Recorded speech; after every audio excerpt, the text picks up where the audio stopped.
Welcome to another Judgement Eternal Champions update. This is meant to be our monthly stream on the first Sunday of every month in North America, but still got some streaming technical issues, apologies, so I just want to record this and put it up on our YouTube, so if you're watching this, obviously you're catching it on YouTube. So this month's stream, September, we want to talk about Warfaire Weekend. It's pretty exciting, it's coming up. I'm going to be there on a flight from Australia. We've got a bunch of tournaments being run, and I'm going to talk about that today, talk about the formats, what tournaments we've got, and a bit of stuff about the weekend. And then we're also going to talk about Asbrand, Ramona and Yasmin, the three heroes that were revealed in the last stream. We have been playtesting them. We have Vassal Leagues running all the time in Europe and North America. And we've got a lot of playtesting of those heroes, so this is going to be a tweak to them that will be just their natural evolution until they actually go live. We're pretty close, but we'll go through what the patch looks like for that today as well. So without further ado, let's talk about Warfare Weekend. As I said, I'm flying. I'm Andrew from Gunmaster Games, the game's creator. I'm going to be there for the whole weekend. Super pumped, flying from Australia. I haven't been overseas since all the COVID stuff hit, so it's going to be cool. Whole creature cast security crew's going to be there as well, which is really good. So yes, pretty cool. We've got that. And yeah, so just to have a look at some of the format for the weekend. So we've got this going on. These are the heroes that are eligible for the tournament. It's basically all the Kickstarter heroes, but we just want to make sure. So this is in the pack. We have got a convention pack coming out with all this information on it. Don't have to worry about it too much for now. The pack is finished. We're just getting it formatted and printed up for general release. But these are the heroes that you can play at the tournaments in Warfare Weekend. We are allowing both V1 and V2 models. So if you've got V1 models, you can bring them along. We've played them on the hexes, they fit fine. So you can bring whatever you want. As long as they're in this list, you can bring them, which is great. We're going to have a bunch of hero models ourselves. We're going to bring some spare ones so people can borrow them if they want. It's going to be a little bit haphazard what is available, so don't count on it. But if you do want to make a warband, you don't have all the heroes, you can just let us know and we'll see what we've got, but hopefully you'll have enough people to put together something to play with. The main idea for Warfare Weekend is just to get back with the community, have some tournaments. We are still hopeful of having some of the Kickstarter in your hands well in time for that. Peter from Creature Castle will be talking about that, the general updates on Kickstarter. We're just waiting this week for a little bit more information before we release. We don't want to release speculation. So trying to get a bit more concrete what's going on, but yes, hopefully there'll be a lot more there. So that's really cool. As for monsters, it's just Gloom, Mirror, Inferno, and Terror. So a bit less variety, but it should be fun. We'll be bringing a whole bunch of monsters with us. We're also, as you know, Creature Castle work very closely with Muse and Minis, as Gunmaster Games do as well. So we will be having some 2D options for terrain and things like that as well, and also for proxies. So there could be some standees, but we'll work it out as we get closer. Rest assured there'll be plenty of there'll be things to use to clearly mark what the monsters are in the game. Hopefully remodels, but we'll see how we go. But with the heroes, as I said, V1 or V2 models can be used. Bring on what you've got and it'll be a lot of fun. So that's going to be cool. So that's the models. Now let's look at the tawnies. So there's 3 tournaments we're running. On the Friday we've got a 3 versus 3 beginner one. This is just bring 3 models or pick up 3 models from the ones that we're bringing, and you can just jump on the table and there'll be people there teaching you how to play. So there'll be a lot of opportunity. I'll be there running the tournament, so I'll be able to help out all new players. No experience required. If you just were keen to find out what it's all about and learn more, that is the tournament for you. That'll be run on the Friday. There's no pick and ban for that. It's just bring 3 models and play. At the same time, we're running a 3 versus 3 experience. Depending on numbers, we'll see how we go. Hopefully running the separate ones, but if not, we can run them together and just get the experienced players to help the new players. So we'll find out more about that when we know what numbers are. But the 3 versus 3 experience is a veto one. Veto is going to be our default format for the tournaments we run. It's the original format for the game. It's how the game is designed to be played. Community is fun as well, and it's great. It's a good challenge. We'll do those from time to time, but we're sticking to veto for now. It seems to be a cleaner experience for players. 4 rounds, 45 minutes on the chess clock for the experience. That's plenty of time. People who play the game like the 3 versus 3. The chess clock is not meant to be a win condition. It's just there to kind of keep the tournament running along, but you should have plenty of time. So there'll be details of how that works in the pack. But essentially that's that one. You need to bring 5 models for the 3 versus 3, don't forget, because you've got veto, right? So yeah, the models are going to be a band, and you pick 3 from your remaining 4. That's basically how that works. So if you don't know, your opponent will ban one of your heroes, you have 4 left, and then you drop one and play those 3 each game, and it can change from round to round. But you keep the same 5 models for the whole tournament. Excellent. And on Saturday, we've got a 5v5 for experienced players. If you just learnt the game the day before and you've had the models, you can come and play in this. It's not going to be a stressful environment. Even if you're new to the game and you just play it on the Saturday, so on the Friday, you're more than welcome to come on the Saturday one. Now this is 7 heroes required, and there's veto once again. So once again, you put your 7 models out, your opponent bans one, and then you pick 4 from your remaining 5, and then that happens round to round. So you keep the same 7 fixed throughout the tournament, but it can mix up depending on who is what they're banning, and there'll be different reasons why they're banning as you learn the game. It's 55 minutes each player. Once again, it's pretty generous if you just keep to a reasonable pace. Communion phase, both clocks are paused. So yeah, there's plenty of time to get through it, so don't worry too much about that. But it is there to make sure the tournament kicks along. Starting an hour earlier because we've got extra time on the clock. But it is 4 rounds. Hopefully we've got enough players. It doesn't matter, we'll keep playing 4 rounds anyway. We're not here, it's not a sheep stations or world championships, it's just to get back into it. Once again, bring what heroes you have. If you have more and you're happy for people to use them, please bring them along. We're going to bring a bunch of heroes as well. And we'll just get together in the morning and make sure everyone's got stuff they want to play with. Don't forget that the Warband Commander on both the iOS and Android app stores have been updated with all the latest models, so rules. So just download the apps. It's not going to have the cards, even if we ship the Kickstarter early for the resin models. We won't be having cards, so depending how we go with the starter sets, we do get cards. But essentially, we're trying to encourage everyone just to use the apps. They're very easy to use. It's no stress. Yeah, go back to it's Warband Commander. Just search for that, Warband Commander, on iOS or Android, and you can get all the rules and have a look and use that for the tournaments as well. Alright, so people want to know what maps we're using. We've chosen maps, so for the 3 versus 3, we've got these maps. We've just chosen, not random, we've chosen ones that we think will work. These are the 4 maps for the 3 versus 3. The terrain's fixed for all 4 of these rounds, so it's quite easy. It's just the monster pits and the spawning pits that move around. We picked a good variation of both, just to give you some variety, but it's all here. So yeah, so that is the 4 maps for 3 versus 3, and for the 5 versus 5, these are the ones. Now, the first 3 rounds have the same terrain set up, and then we mix it up for the 4th round. Hopefully that might be the final between 2 of the top players, which will be pretty cool. And that's also the one that's got 3 monster pits on it, so that's quite exciting. The others are the 4, are some of the standard ones. We have 1 soul pit map, a 2 soul pit map, and a 3 soul pit map, which is pretty cool to mix it up, because everyone knows who plays the game. Having those soul pit variations makes it really cool, and brings some models into the game more than others, which is quite really good. And we want to make sure that having a good variety of maps is really essential to ensure that different heroes get a chance to shine at different times, which is great.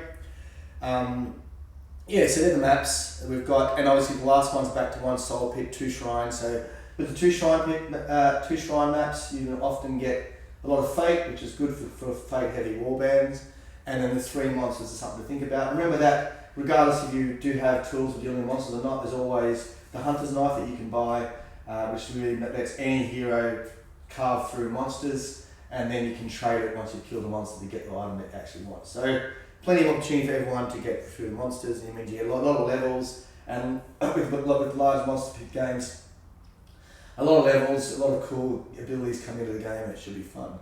So they are the maps for Warfaire Weekend. As I said, super excited, it's going to be awesome. Jeff's not coming this time, it's just me, but we'll be in the new year coming to tournaments, conventions, both of us, but for now it's just me. But the whole Creature Cast crew is going to be there, and it's going to be an absolute blast. I cannot wait to reconnect everybody and have a lot of fun. Right, so that is Warfaire Weekend.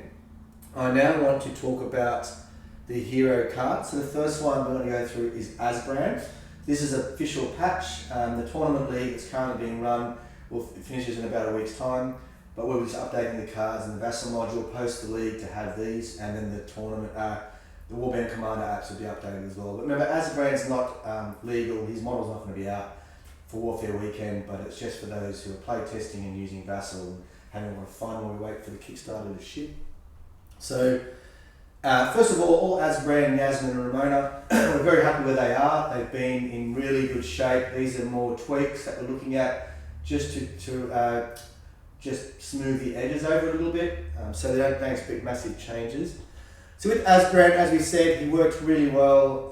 There was a couple of things we thought we wanted just to knock the edge off. The King's Aura, we've changed the way that it works. It used to be if you began your activation within 2, you get the bonus. It's now while you're within 2. So it's just more fitting. The idea of the theme of that ability is meant to be that you're around the king and you're trying to help him or you're getting the power from him. So that re-rolls you're getting now is when you're around him, which gives you that, like it's just trying to illustrate that you're putting that extra effort in, you're fighting alongside your king. That's the idea. The other thing is we have stopped it being used by Asbrand himself. First of all, it actually thematically it's his people who are getting the power from him, not him giving it to himself. And we also just mechanics wise, there's quite a strong ability to have a free reroll for him every activation. So we decided to change that to take that off. So that's the only tweak for him at level 1. Everything else remains as it is. Now for Bestow, his level 2 ability, we've changed the expiry. It was quite awkward expiring with the model that you put it on. It now expires at the start of Asbrand's activation. He can still do that on himself.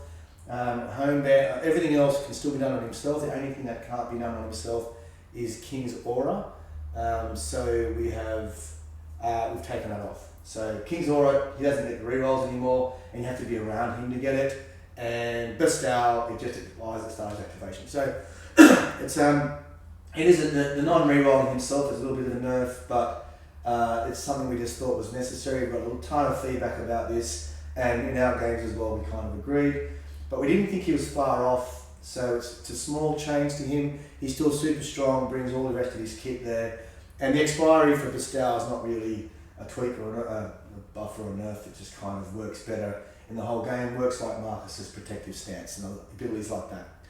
So that's him. With Asbrand, level 2 and 3 are untouched. So then we've got Ramona. Now Ramona we think is in a very good space. At level 1 she's pretty much spot on, we hit the mark, really happy how she's been playing. She plays very different to anything out there. She's not easy to use, got a high skill cap with a high ceiling as well, which is really, really nice. It's nice to be able to do that with some heroes. So we haven't touched her at level 1. What we did find was both level 2 and level 3 were very conditional and situational when they were useful. They weren't great. We don't want to have heroes where there's no incentive or low incentive to level them up, or when you do, you don't get much of a bonus. For her, we think both her abilities are very thematic. We've just tweaked the way that they work. So Champagne level 2, she can now choose when to do it.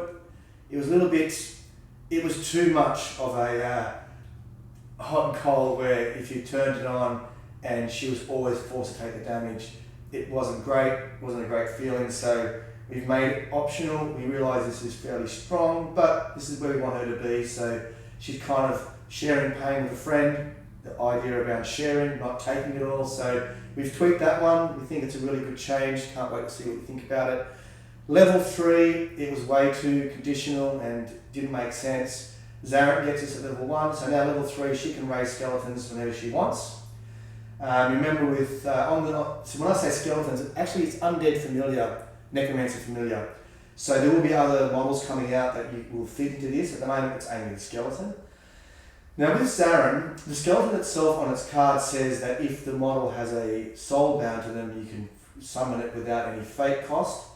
Obviously Ramona can't have souls bound to her, so we've tweaked that a little bit, that if there was a dead hero at the time that she's casting the skeleton, she can actually cast it without the fate bonus. Very thematic once again. It is situational, but she can just summon the skeleton whenever she wants by paying the fate. So I think those are good little tweaks for her. They're both buffs, but they're level 2 and 3, and they're just making the abilities usable. We don't think it's going to tip her over the edge or anything. So very happy. So level 1, she basically stayed exactly the same. So very happy with Ramona. The last one is Yasmin. There was just two things we've tweaked with Yasmin. With silver bolts, we've now, instead of having an extra dice against undead and demons, she now can free reroll of a single dice every time she attacks one of them. A couple of reasons for this. It was kind of awkward that then it couldn't be her marked target if we gave her +1 dice for demons and undead, and we quite like thematically her to be able to mark target those ones, and you wouldn't do it when you were getting +1 dice anyway. It also, having her +1 dice against 2 models, it's like potentially more, all the undeads and demons plus the person she's marked, just made it a little bit too much. So we've tweaked it so she can safely mark undead and demons, and also get that tweak to where she can re-roll the dice. So I think it is a nerf because she's not going to be able to mark someone else and get +1 dice, but it is it's still quite good now. The re-roll in dice means it works against, she gets it against undead and demons, but she can also mark them. So she plays a demon heavy or undead heavy warband, she's got that. So that's basically the tweak there. We felt everything else was pretty good at level 1. So there's nothing else that has changed for her at level 1. It's just that small awkward tweak, the way it worked with mark target and demons and undead. We feel it's an awesome ability now that she can reroll the dice. That's quite fun with silver bolts. Awesome. Now the only other thing we've done at level 2, we've capped Dark Secrets to Leech 2. We found it was just a little bit too much when there was Leech 3 going on. For those around her. So we capped it at Leech 2, which is quite strong. So she can still give Leech 2 to models who don't have Leech normally, which is quite strong. It's just taken the edge off that super duper healing. But with the Yasmin, we felt she's in a really great space as well. We don't think these tweaks are going to break her. Either way, we feel it's just taking the edge off the high level stuff. But overall, very happy how she is. Everything else stays exactly the same. So very happy with all 3. We're quite proud of the fact they came out from our internal play test to be in a pretty good place. They've got a lot of airtime in the tournaments, but all 3 of them have had good success. So yeah, we're really happy, but they're the tweaks. So the cards will get updated. Won't update the Vassal module till the league finishes, which is in about a week's time, and the apps will follow from there. So, right, that's basically what we want to talk about today. Really appreciate you just having a view. Please smash the like button and subscribe. There are going to be monthly videos, and these will definitely speed up in frequency once we've got the Kickstarter shipped. I still need to sort out what's going on with my streaming so we can get streaming. I'd much prefer to stream than record the videos beforehand, but it is what it is for now. So thanks for that. As I said, please smash the like button if you liked it and subscribe if you want to see more of this. And then, we'll check you out. Check out the Discord. Oh, one more thing. We are going to send around a link to try to gather who's coming to the tournaments at Warfaire Weekend. For those who don't know, with Warfaire Weekend, you kind of buy a ticket and there's no real formal way to register for events. We're going to set up just a Google form. We'll send it around on Discord, Twitch, on Twitter, and just keep it. People also be in the Kickstarter update. And ask people, if you are coming to Warfare Weekend, just please fill out the form, let us know what tournaments you're coming to. It'll help us immensely with getting all the terrain sorted, and also what proxies we need to bring and what models we need to bring. So please, if you fill out the form, that'll be great. My name's Andrew, that's me done. Thank you for tuning in, and I'll speak to you next time. Peace out.